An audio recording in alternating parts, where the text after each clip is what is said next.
And how many of you seen or been on the presentation of Unite Berlin about the memory profiler? Okay, few of you. So at that point, I mentioned that memory profiler is developed by a few people, not only me. And today, on the presentation, will join me Stephanie, who is one of our main developer of the memory profiler. And she will show you a little bit of the usage, how to use it, for what. But before that, we'll do some recap from the Unite Berlin, where we talk about the memory profiler and announce it, and why we're working on it in the first place. The thing about the memory is that memory is easy to understand locally. I'm writing some system, it's easy to understand what I'm doing with memory. What we don't know is that the memory can affect the whole unity globally. So very often happening that we over-allocating memory in one place, and these are affecting performance in another.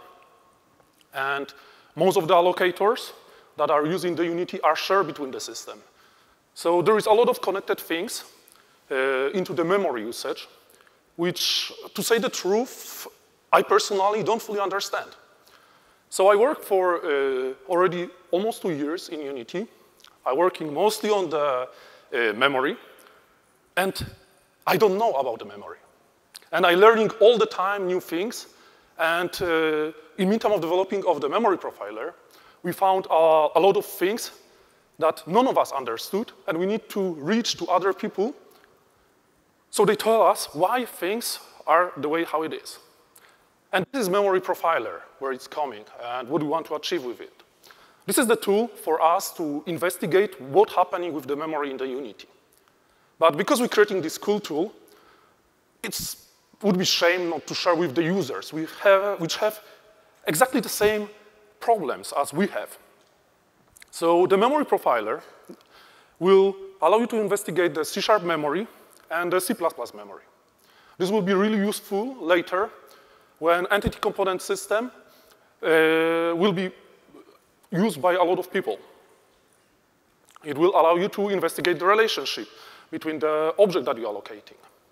This is mostly to follow the problems where you have objects in memory that you don't know about, why they are there, why they're still in the memory, where they should be released. So you will be able to follow up these relations. Investigate internal Unity allocations. The thing about the memory profiler is that it won't hide anything. It won't hide our mistakes. It won't hide the issue that we have. It will allow you to find them and figure it out, for example, that, okay, this is not my fault, this is fault of the Unity. So you sending us the snapshot, we'll be able to, thanks to it, investigate the problem and try to fix it. Another big thing about the new memory profiler is that we're finally caring about the overhead of the captures. This was a big thing before, that you try to capture the memory on low memory devices, like mobiles. And you weren't allowed to, because there is not even enough memory to do that. Because, sadly to say, memory captures taking memory. And we cannot do a lot about it right now, but we go into direction where we care about it. And our final goal will be that you will be able to capture the memory without any memory overhead, at least not the RAM memory that you're using. And it will take a little bit longer, but you will be able to capture in case of out of the memory situation, which will give you great amount of the information why it's happened. Another big thing about the new memory profiler is also the working with big project. I heard story from the developers that they complain that they have really big project, they start capturing the memory for him, and after 3 hours of capture, it failed. And didn't give any result of that. Sadly, we know about it, and we're working on that. So this is another big thing for us. That is not only for the small projects, but also for the big one, big scale one. And another thing that is important that would change it is the architecture of the memory profiler. And for these who've seen the presentation from Berlin, this is the architecture that you remember. So we have the new memory snapshot API, which is a rewritten API for capturing to lower the overhead of the memory which we're capturing. We found some bizarre, sometimes, situation where overhead could be even reach more than 250 megs, just for one capture. But it's fixed in the newest version, so it's safe. And the new memory snapshot will generate the snap files. This is the content of the snapshot. The new thing that the new profiler bringing is that you can right now do this capture from the player. This was functions that weren't available in the previous API. What this means, you can run the game and just in the game automatically trigger capturing the memory, which you can later use for profiling, for example, how memory changed over the production. We'll be going even further with this idea later. The thing that's changed from the Berlin is that we know that we need to improve mono. The capturing of the memory from the mono part right now bringing us too much overhead. This is limiting us on the mobile devices, and we want to change it. We want to have a little bit overhead there as possible. And this is upcoming change. What should be available from the release date is importing of the old format. We heard our users that complaining that they don't using 18.3. They won't be able to use the memory profiler for a long time. And we cannot bring it back to the previous version. There is too much changes, they are too big to do that. What we can do is to allow you to import the old snapshot format. What this means? That you can take the snapshot using the old API and open it in the new tool. And you're getting all the new great visualization except the native allocation. Everything else should work the same like with the new snapshot. Another thing, if you base the tools on the old API, so you build them, they will still work. We spent some time and invested into creating the wrapper over the new API that allowing you to still use and develop your tools using the old API without any changes. This should help some of you that are utilizing it. And on top of that, we have the new memory profiler UI. And what is the status of the preview so far? This is the three things that we're caring a lot. First one is stability. So even if the first version won't be perfect and won't be super fast in some cases, which we're expecting, we want it to be stable. We want you to not waste time just to see the crash at the end or out of memory and just not get any data. So this is the thing that we're working a lot onto. And sadly, all the time spawning new things. So even on flight here, I was investigating one of crashes that happened because of some edge case situation in the code. Another one is the validity of data. What we want to show you is the real data and the data that is important for you. So we'll be working a lot to be sure that the data that we're reporting is the correct data. This is taking some time and a lot of poking people in Unity to figure out why some things are the way that they are. But so far, it's going pretty well. And low memory overhead. This is the thing that we also care about a lot. But sadly, not all our goals are met for the first release. As I mentioned, we need to rebuild the Mono API, which will take some time. But when we will finish, as I mentioned before, our goal is so you even can capture without using any RAM on the devices. And with that, I'm giving the scene to Stephanie. She will show you the memory profiler. All right. Can you hear me fine? Yeah?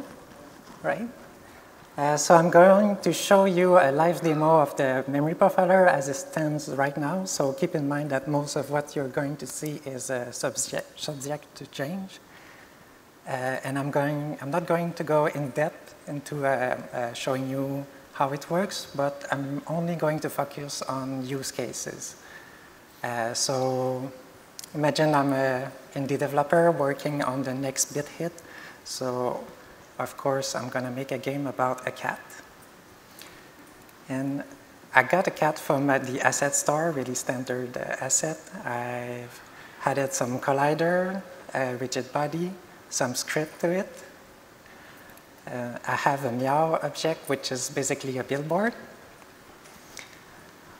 Yeah, this is not showing. The zoom is not visible. Hold on, all right. Okay, so I have the meow object, which is basically a billboard with a script on it. So I'm going to go through the actual code real quick so we know what we are profiling. The meow object, basically what it does, it always faces the camera. It can shake, and it fades after a certain amount of time. So when I start, I get the main camera. I set up some position stuff. The setup is start fading at 1. I set my text in my alpha. In the update, I updated the tree mechanic, which is fading, shaking, and facing the camera. Facing the camera is simple. We just look at the camera, and we change our transform. The shaking, we just change the position using a random offset. The fading, so each frame we check if the variable fade is greater than 0. If it is, we reduce the time by the delta time. We change our alpha, and if it hits 0, we destroy the object.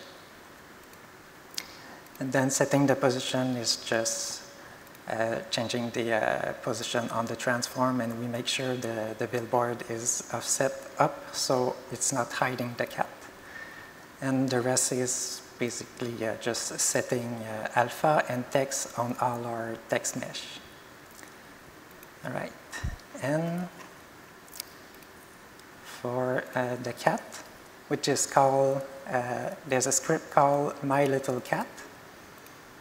And the cat has several mechanics.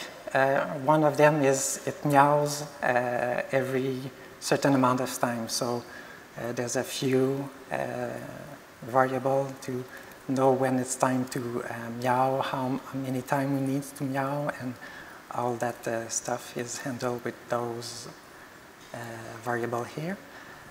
We have a reference to the meow object, so we know which object we need to instantiate when we meow. This is the cat mouth, so where we are instantiating the meow object. We have a list of reactions, so every time there's a reaction in this list, we're going to react after a certain amount of time, which is a float, and the time is 250 milliseconds. There's a friendship mechanic, so cat can have other friends. So in the friendship class, there's a target, which is our friend. How much time we've been away from the cat. You'll see why later why I have this. And this is a reference to the other friendship class from the other cat. This is just setting up the class. We have our list of friendship. And after a certain amount of time, we try to prune our friends. So if our friends are further than a certain distance for a certain amount of time, we lose friendship with them. And we have a mechanic to avoid collision for 1 second when we create the cat itself. So on start, we set up our list, really standard stuff. On update, we update the no collision, the meow, the reaction, and the friend pruning. The no collision, basically we look at the collision timer, and if it's greater than 0, we reduce by delta time. If it's If it hits 0, we reactivate the collision with detect collisions. Updating meow, it's basically looking for knowing this frame how much meow I should try to do, and try to do those meow in basically in a loop here. So we get a random value. If it's smaller than the random chains, which is 1%, we do the meow. And the meow is a reaction, meow, and we move a little. And we notify our friends that we are meowing. So on friend meow, when our friend meow, we add a reaction in the reaction queue. In the update reaction, you can probably guess it. For each reaction time, we remove the delta time, and if it's time to react, we react with a short message, and we jump. And we just do that for each reaction. Reacting, we instantiate the meow object at our cat meow. We set it up. Update friend pruning, we just check for another timer, and if it's time, we call the prune friends, which is going to our friends, checking their distance. If it's greater than the distance we're set up, we increase the time away, and if the time away is greater than a constant time, we lose our friendship. When we lose our friendship, we react with the small text. So the way we make friends is by colliding with them. So I have a callback on collision enter here. And when the collider that we are colliding with is another cat, we make friends with it. Make it friends, I create the friendship class for both cats. And I set up them, and I add them to each list. And I notify them that we've just made a friend. And reacting is making a friend, we react again with a boot message. And the jump and move is basically changing the velocity of the rigid body. So really easy. So how does that look in game? So we can build this and run it real quick. So while it builds, let's look at memes.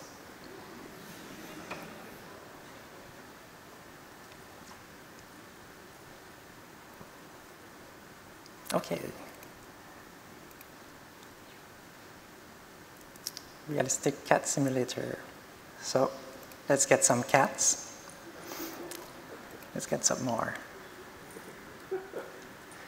Okay, so you can see some are making friends, some are jumping, stuff's happening. So let's see what this looks like in the memory profiler.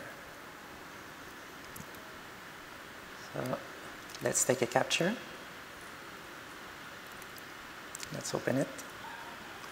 And this is the first view we have when we open a snapshot. This is a tree map, which basically shows each types in the C#, in the managed memory, and how much memory each type are taking with all their instances. So if you look in there, you should see we have a meow object here. We have a 74 to be exact. We are all there. We can probably find our cats, my little cats here. If I click on one, I can see the memory itself at the time of the capture. So we can see that we have a few variables here, the cat meow, the object, the reaction time, our friends, the list of friends, everything is there.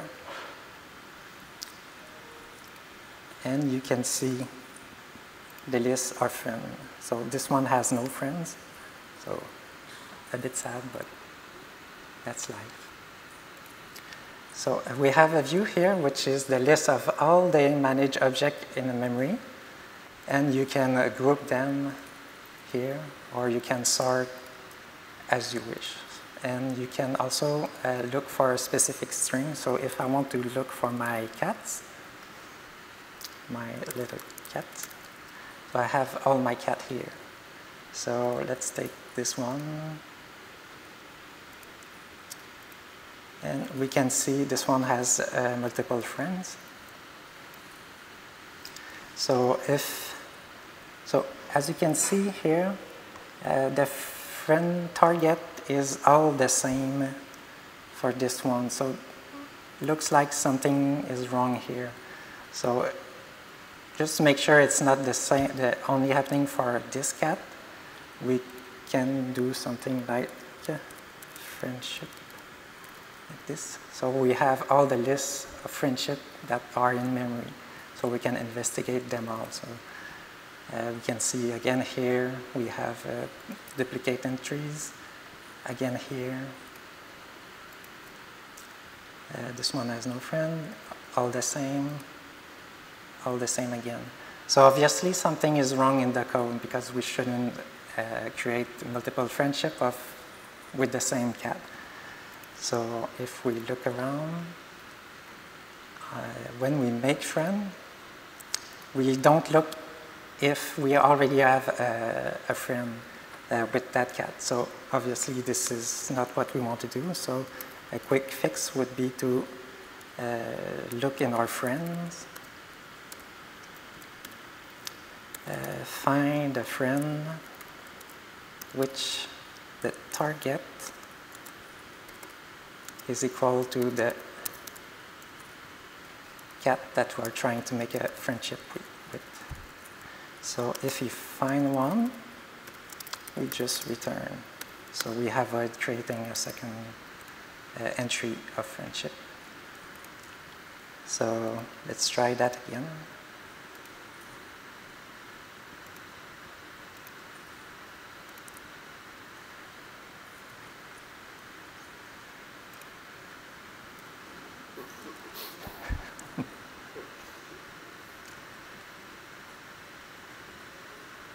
Okay.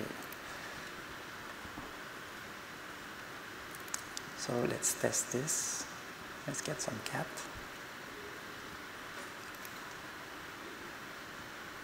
We'll let them run a little longer so they can make more friends. And let's take another capture.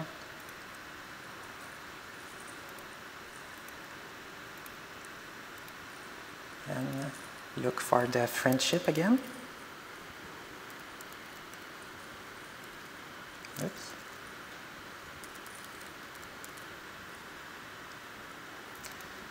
And look in each list. Okay, it's not the same, just making sure. So now we have fixed that duplication bug for sure. So we know for sure. So, all right. So another feature we have is a way to find if we have any memory leak in the game. So it's been running for a while. So I'm going to take a second capture. If I open it, and I can do a diff with a previous capture to see what has been created and what has been deleted. And I can group those here. So here is the list of everything that is new. And here's the list of everything that got deleted. So to make it easier to see, I can group those. And we can see here that there is 1,000 meow that got created and no meow has been deleted. So if you remember correctly, after a certain time, we delete the meow object. So obviously it's not hitting that code. So if we go back there, update fading. Here I have a float value, equal 0. So obviously this is wrong. It should be something like this. So I'm going to test it again, see if this fix the memory leak for real.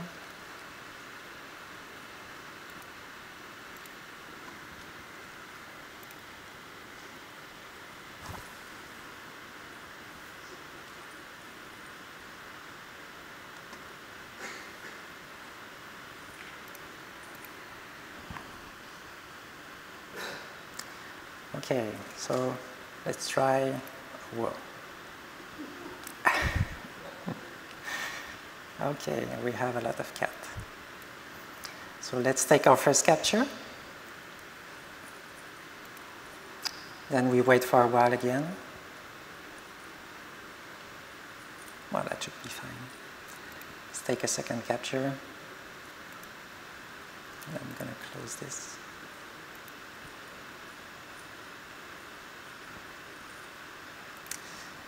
Do a diff again with the previous one.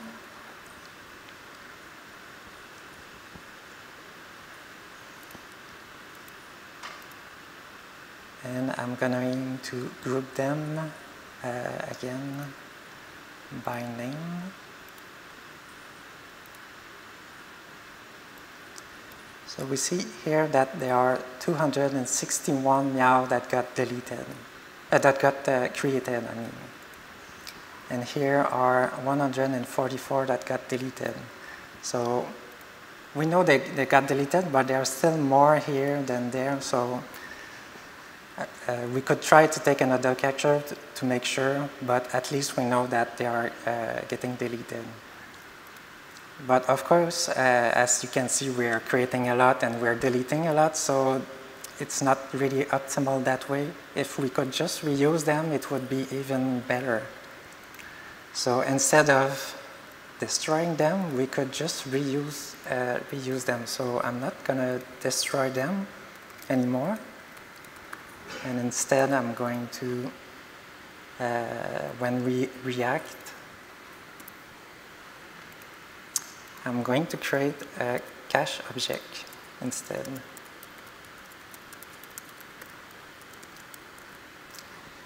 And when the cache object is null, I'm going to instantiate it.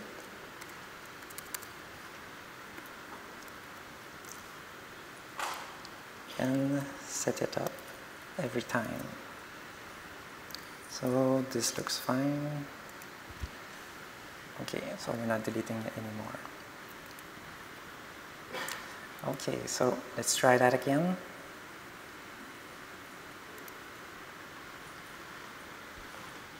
Let's have some more of those.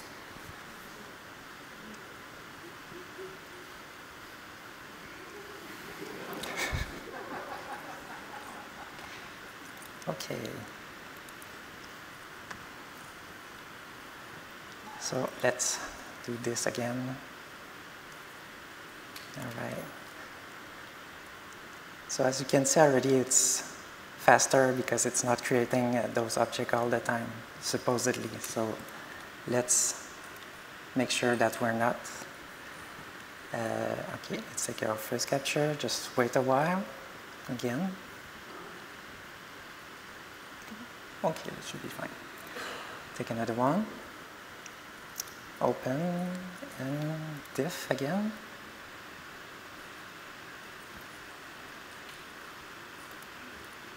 Oops.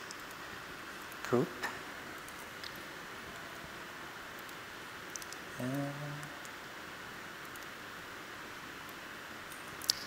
So there's a few objects here that got created.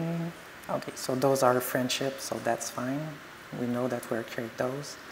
And those are manage object, that sphere collider, that kind of stuff we create on demand. So when a cat collides with another cat that has not collided with yet, we create those manage object on demand. So for that purpose, we can ignore those. And in delete, we're deleting a friendship again. So we know that this is fine. So as you can see, there's no more meow that being created and destroyed all the time. So using that tool, it's a good way to optimize your game very efficiently, and you know what's happening in memory. If you look at your table here, you can see everything that is in your memory. You can investigate whatever you want. You can check even in the native section. We have, this is all the C++ stuff under the hood, so you can look at everything that we have, it's all in there. So this is how you can optimize your game with the memory profiler. Back to you, Kevin.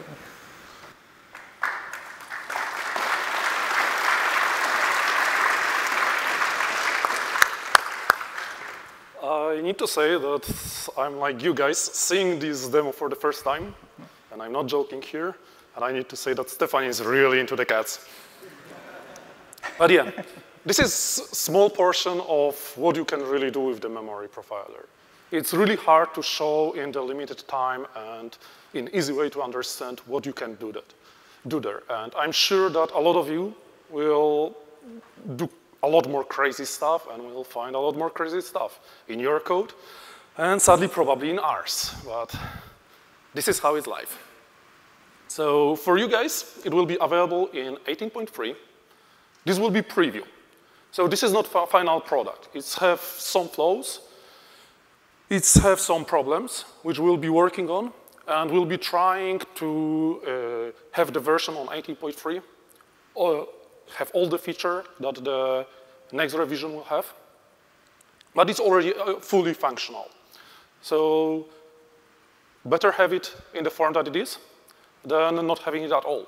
And this is kind of the thing, the way how we're thinking about it. And to acquire it, you will just need to go to the, in the Unity, go to the package manager. In advance, you have show preview packages, and it will show there. Sadly, it's still not ready. It's still not, you cannot find it right now in this place. The thing about it, as I mentioned, we all the time finding new things and new, after running the tests and sharing with our friends in Unity who start using it, we're finding more issue that we try to solve before shipping it. So you will need to be a little bit more patient and wait for us. And I want to believe that when you will finally get your hands on it, it will solve a lot of your problems. But Unity is not only about the stuff that we're kind of showing. There is a lot of research going also behind. We're into the innovation. We're searching new way of doing the things that are other people doing. And right now, Stephanie once again will take the scene, and she will show you guys some stuff that won't be released in the first version. But the stuff that we're working on, we're iterating over them, trying to improve them, running through the user tests, so it was usable for you in the end, and just verifying if this is the good way of do stuff or not. And Stephanie, once again, scene is yours. Thank you. So there are three new features that we are currently investigating, how useful they are, if they can help you have a better overview of how the memory works and have a good big picture of everything that is going into the engine. So to that end, we have added an overview table, which is a summary of the memory you're using that reflects what you have in your scene. In this overview, we list each game object under the scene node here. So we have a cat. We list all the cat component here. And we do the sum of all the memory of each component into the cat object. So you know that this specific object takes 6 kilobytes here of memory. So you know that if you delete that object, you should save 6 kilobytes. And under that, we have all the native allocation associated to that specific object. So we have all the game object listed here. So this was the first capture. So as you can see, there was a lot of stuff going on. We also list the assets that are not editable. So usually those are internal stuff like shader and stuff like this that are mostly used internally by the engine. And we also list the assets. This is, again, mostly stuff that can be either edited, that is added by your project or stuff like this. So like we have the, oops, let's go back. We have the cat here, which is called cat light, which is the asset. Actually, it's a mesh, so you could find it in the project view. And we know that this mesh takes 43K, basically. So you know exactly each asset, for each asset, how much memory they are using. So you know where your memory is going exactly. The other manage object is a list of all the objects that are created in C# that are not tracked directly by the Unity engine, but are created by the code itself. So you have the total amount of memory here, which is about 80 kilobytes. The root references is something that is used internally. We can see it is classified by area, so we have rendering. We have two sections in rendering, which is for shaders and a GFX device. So you can see for each one how much memory they're using. They're using a lot because, of course, they need a lot of memory to process all the graphic. So you know exactly how much those systems are using, and there's a lot of stuff you can investigate there again. And under there, you can see each native allocation that are created by those subsystems. So this is the overview, which gives a pretty good idea of where the memory is at a specific time. But it doesn't really show how things are connected together. So for that matter, we are testing a new feature that we call a Connectome. So let's find my cat again, my little cat.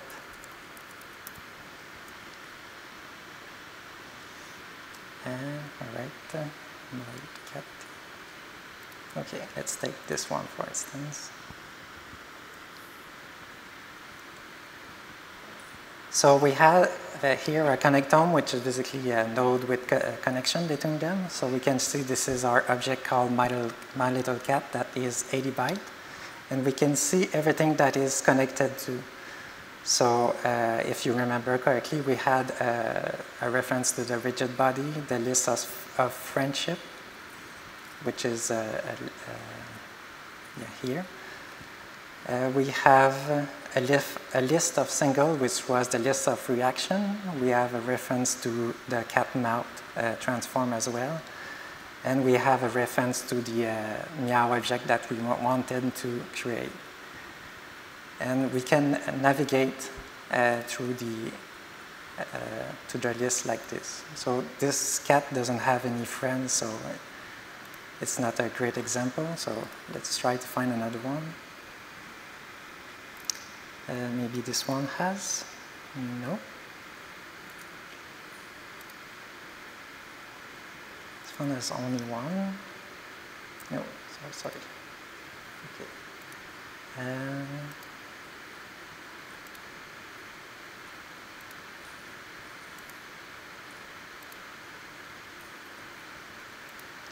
Trying to find a good one.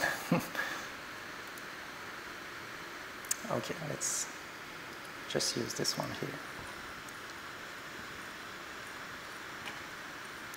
So as you can see here, this one has a friendship class instantiated, and you can see the other cat is here. And you can recenter on it, so you can see from his perspective what is connected to it. And we can navigate again, and by holding Q, you can see what is connected to that object instead of what is connected to. So we can see here there's the native transform, which is the representation of the manage object. If I click here and readjust, I can see what's connected to this one. And as you can see here, there was a few meow object. There's one here, there's another one here, another one here. And this is when we were leaking those objects. So as you can see, there are a lot that can be created under here. So it's a good way to see if something's going wrong as well. So we've been experimenting with that view to help having a better understanding of how things are connected together. And the third feature that we are working on is the memory map. So this is all the memory in the capture. And it showed sequentially by addresses. So here we have a huge pool that is used internally. All the yellow and green stuff is native memory, and all the blue is managed memory, C# essentially. So this is a huge pool. Here's another one. All those little chunks are used by the C#. And let's see if I can get one. Okay. So, and you can see if I select this pool, I can see all the native objects that are in there. So we have transform, capsules, and all kind of stuff here. And this one is an manage object. So we can see all the manage object in that specific pool. So this gives a good idea of down on the hardware where the memory is. And it gives a good idea also of the memory fragmentation. So we have a pool here, and as you can see, there are little spaces that got fragmented. So over time, you can see if a pool got really fragmented and if you have an issue with the memory fragmentation over time. So this is a good view for that. So basically, this is the three new features that we are currently investigating. And hopefully, you can see more in the coming future. Back to you. So as you see, we're working on a lot of stuff. Some, like memory map, is just improvement for the feature that you see already in the existing memory profiler. But this is not the end. We want to push it even further, even give you more. So the first thing that is, we are open for suggestion. If you have some specific problem, contact us. We know about a lot of types of the problems that you guys have, because we have them also. And about others, we're hearing from our users. And a big part of the features that we have in a memory profiler is user-driven. So users, in the meantime of the conference, told us that they had problem with that. And to say the truth, we didn't thought about this use case for them. And one of them that we considering and planning to focus on is automation of the tools and how to include this tool into the pipeline of work, into the production of the game or application. From the features that we know we are missing is the call stacks. And this will be big things for us. From now on, we'll put a lot of effort to deliver that. That you will be able, from the tool, go into the code, almost like seamlessly. You feel seeing call stack, clicking on it, and you're going right away to the place in code where the memory was allocated. This is a big thing, because it's simplifying the whole investigation part. We'll be also trying to make the tool better integrated into the rest of the Unity. So when you have some object that taking a lot of memory, you will be able to navigate from the memory profiler to the object into the scene view. There is a lot of this feature, and believe me, we have tons of them. It's just, we don't have enough time. I would need to spend like 20 hours in work and 4 hours of sleep to probably deliver some of them. And our team is relatively small, and there is a lot to do. and a lot in the back end and a lot in the front end. And this is what we'll be working on in upcoming time, just to deliver the better tools for you. More stable one. This is also a big thing for us, as I mentioned before. Stability is the most important part of our work right now, to deliver a tool that we can rely on. And after that, come easier to use. As you see, some stuff coming. And we'll want to deliver more data, like call stack and other things, as I mentioned. And with this, we want to thank you for coming. And do you have any questions? Yes?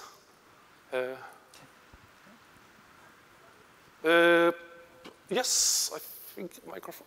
Yes. Sorry, I don't sing because of the light. Oh, hi. First of all, thank you and congratulations. This is just great work. Yeah. Yes, we have short time. Can we create snapshots if we get caught in the middle of a program and it freezes? With the freezes, not Okay, so much, because the application needs to run in given moment to send the data. So it won't be possible. When the application fully freezes, it's too late.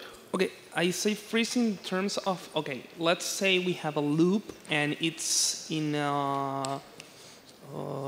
you know, it's just in a frame and I got caught in a recursion, you know, kind of thing, that it's in the same frame and I got caught in an infinite loop.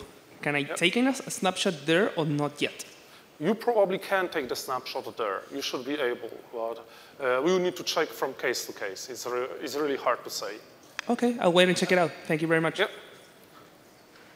Sadly, we ran out of the time, so if you have any question, we are on the floor walking around, so you can just find out, or tomorrow in the Meet the Devs. And thank you once again for coming.